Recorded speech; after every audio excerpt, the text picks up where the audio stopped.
Muhammad Ali was one of the most influential athletes in American history, a three-time heavyweight boxing champion who fought as well with his mouth and mind. Ali called himself the greatest, and many agreed. Among boxers, he certainly ranked among the elite, having won the heavyweight title 3 times in his 21-year career. But it was his life outside the ring that inspired the strongest adjectives. He was the prettiest, the brashest, the baddest, the fastest, the loudest, the rashest.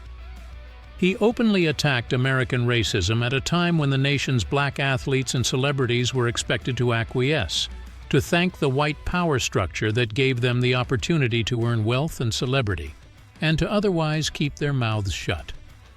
Ali's mouth was seldom shut.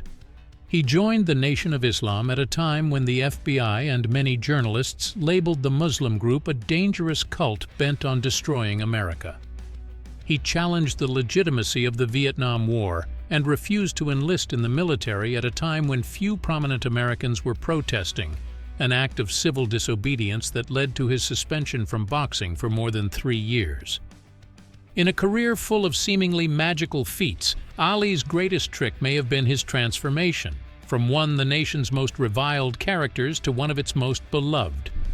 It was in that journey that the boxer left his marks, including welts, cuts, and bruises, on American culture. He was born Cassius Marcellus Clay Jr. on January 17, 1942, in Louisville, Kentucky, the son of a sign painter and a domestic worker.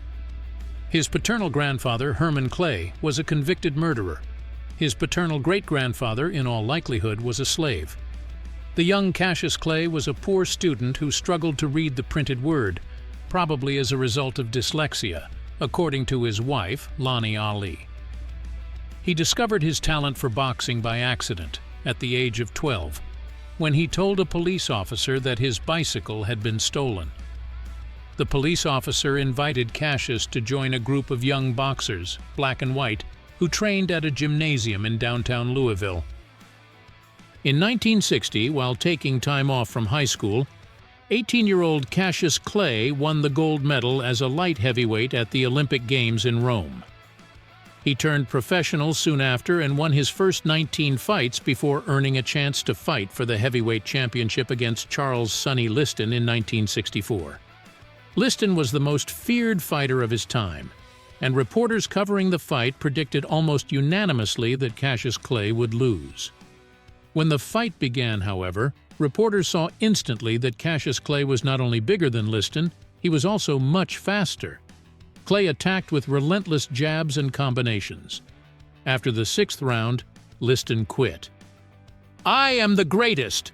the new champion shouted into the microphone of radio reporter Howard Cosell. "I am the greatest! I am the king of the world!" After the fight, Clay told reporters he had joined the Nation of Islam and embraced the teachings of its leader, Elijah Muhammad, as well as the group's most prominent minister, Malcolm X. At a time when civil rights leaders such as Martin Luther King Jr. were leading the fight for integration, the Nation of Islam preached separatism, saying white Americans would never give black citizens true equality. The boxer said he would abandon his so-called slave name and accept the name Muhammad Ali, which had been chosen for him by Elijah Muhammad. As Cassius Clay, the boxer had been deemed a loudmouth who didn't know his place and didn't comport himself with the dignity expected of sports heroes. Now, as Muhammad Ali, he was something more dangerous. "I pity Clay and abhor what he represents," wrote Jimmy Cannon, one of the most influential sports writers of the time. In the years of hunger during the Depression, the communists used famous people the way the black Muslims are exploiting Clay. This is a sect that deforms the beautiful purpose of religion. But many black Americans, even those who did not embrace the Nation of Islam, saw in Ali a man who was willing to fight outside the ring.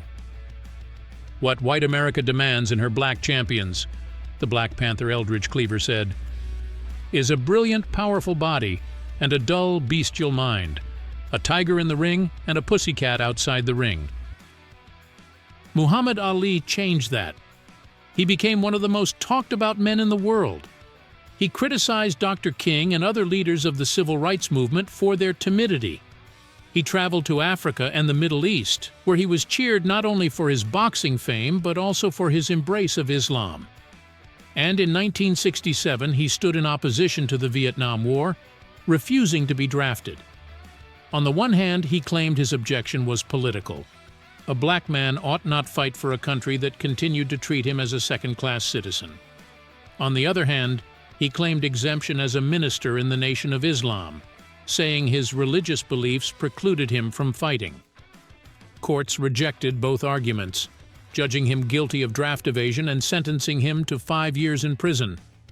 Boxing officials denied him licenses to fight and stripped him of his championship.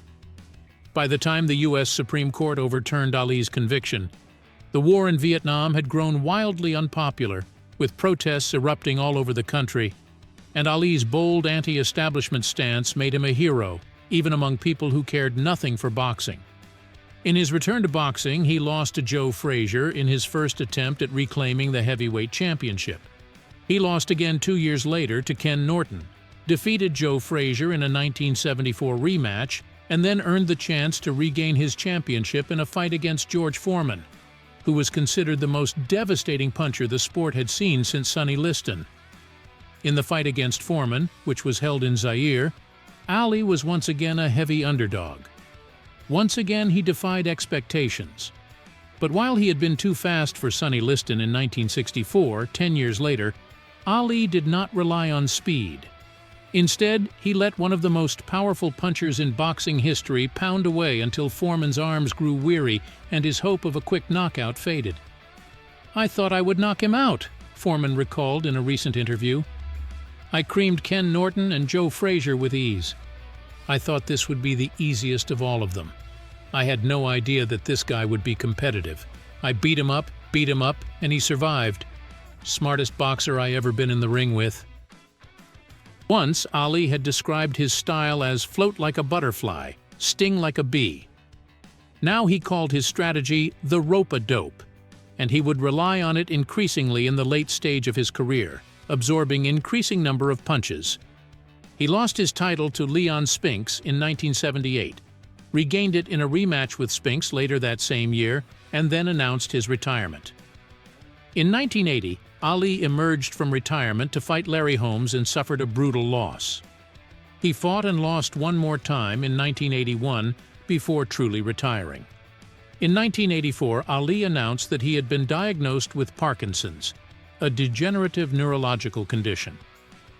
In subsequent years, he traveled widely, raising money for many causes, including the Muhammad Ali Parkinson Center in Phoenix. He also traveled on behalf of the American government on diplomatic missions, including negotiations to win the release of hostages. In 1996, his hands shaking, Ali lit the Olympic torch to launch the Summer Games in Atlanta. In 2005, President George W. Bush awarded Ali the Presidential Medal of Freedom, calling him a fierce fighter and a man of peace. He died on June 3, 2016. He will be remembered as one of the greatest boxers of all time and as a man who fought for human rights and freedoms.